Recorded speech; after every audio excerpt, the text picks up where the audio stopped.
here's the scenario. I met with a client, okay?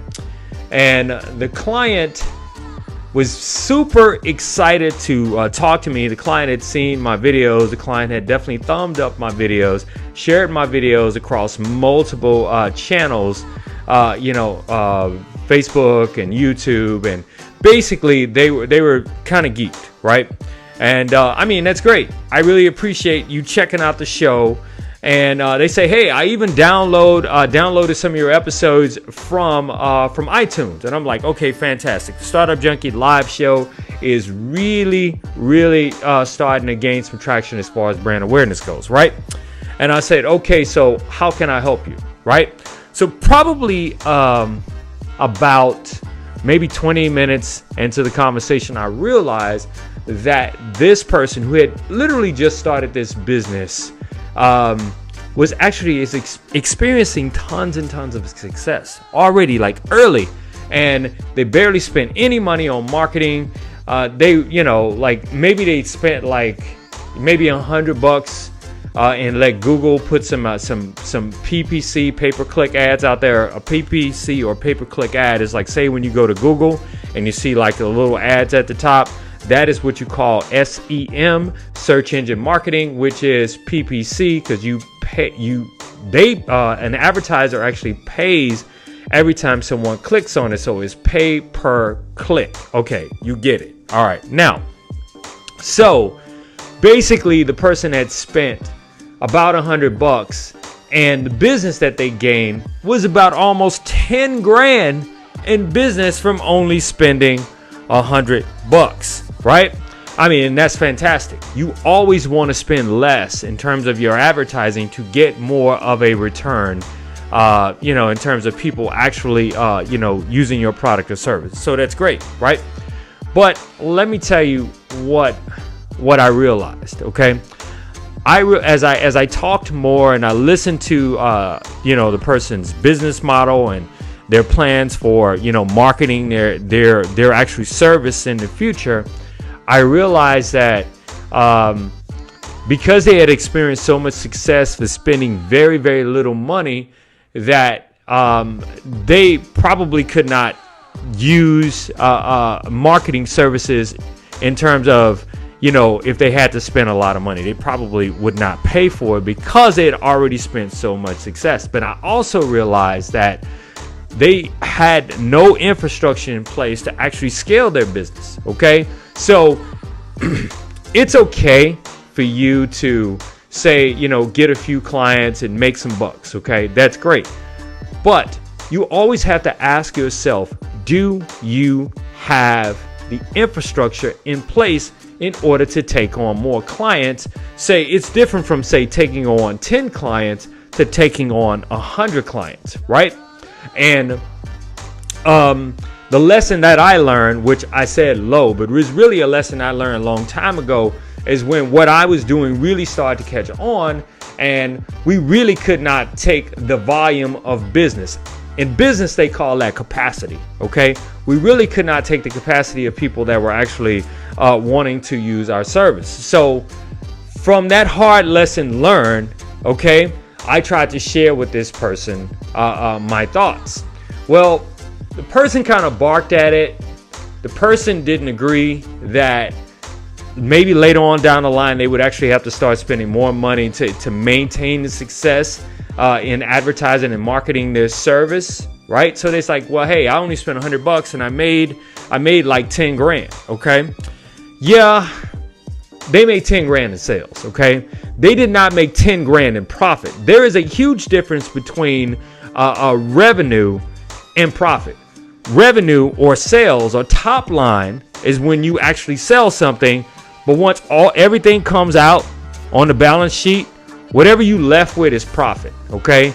And then you start to really determine if what you're doing is really working. So after having a conversation with this person, I realized that of the 10 grand that they made, maybe $1,200 was considered profit. So what is that percentage? In business, we call that margin. That's 12%. 12%. That's absolutely terrible. Okay, sure, you made $1,200. You did $10,000 in sales, but you made $1,200, right? That's great in the sense of you only spent $100 to make $1,200 or get $10,000 in sales. But what happens later on if you have to spend $2,000 in advertising to get that same $10,000 in sales, right? What happens if you have to spend $5,000 to get that same $10,000 in sales? It would not be for a 50% return. No. Once you start deducting everything that you have to deduct from it and you look at the profit or your return on advertising investment, what is your bottom line? What is your profit? That's exactly what it is you have to look at it. So the lesson that I learned, okay, is that just because you have what they call top line revenue or sales, you can have a crap load of sales, but at the end of the day, the only thing that matters is the profit. Okay. And so subsequently, when I told this person as a consultant, all of the different things that they needed to do, it roughly ended up being about maybe $7,000 or $8,000 that they had to spend, or at least they would have to spend over the next 3 months. And they were 100%. They did not want to do it. They did not want to do it. So the problem is, because they experience such fast success with spending very little money, they were really in their mind thinking that this is how it's always going to be. And honestly, it's not always like that.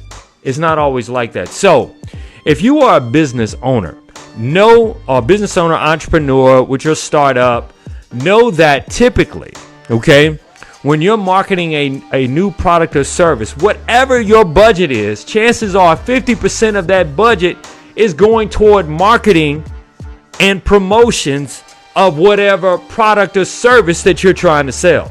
Okay. And the one thing that I try to express to everyone that we consult with that maybe need infrastructure or need to have some processes in place is that you want to preemptively put infrastructure and processes in place.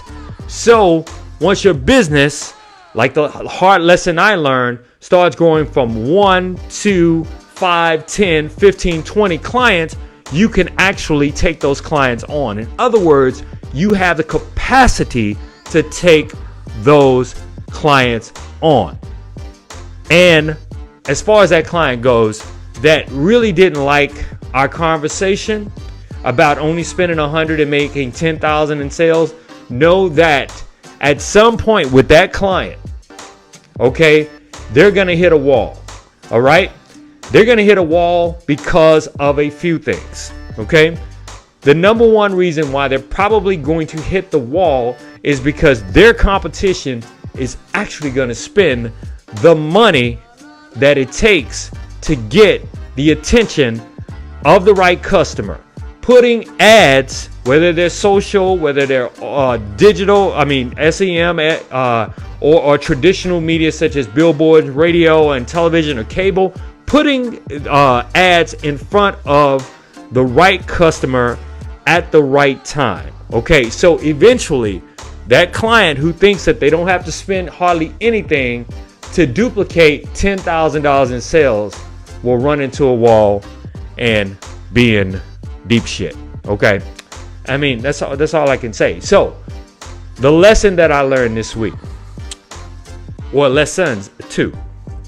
Number one, when you can constructively and honestly give your opinion or your consult based on experience, firsthand experience, and based on knowing the market, if the person that's you're trying to share that lesson with doesn't want to hear it, don't bother wasting your time trying to convince them. That's the first thing. And the second thing is, at some point, some people No matter how bad you want them to succeed, if you're in business and you have a product or service that you know is good for a particular customer and they don't want it, don't try to convince them to take it. All right, so anyway, I just wanted to share this, this reflection on the week with you guys. I'm AJ with ThinkGrids Media. Just Google ThinkGrids as one word. We're an Inc. verified company. Check us out. Visit thinkgrids.com. Also, be sure to check out the Startup Junkie live show on all of your social channels, because we do syndicate, and you can also check us out on iTunes, the podcast that is, on iTunes, Spotify, TuneIn, and iHeart Media. And we're coming to SoundCloud very soon. We only have about 5 episodes up, and we're probably on 25 episodes. So we're constantly uploading content. As soon as the content is processed, we're uploading it. And we actually have a lot of content in the pipeline just for you as an entrepreneur. So I appreciate everyone checking out this reflection on my week with the Startup Junkie. I'm AJ. And all I can say is I hope everyone has a fantastic weekend. And again, thank everyone for checking us out. So until next time, until Monday, everyone, take care. See y'all later now.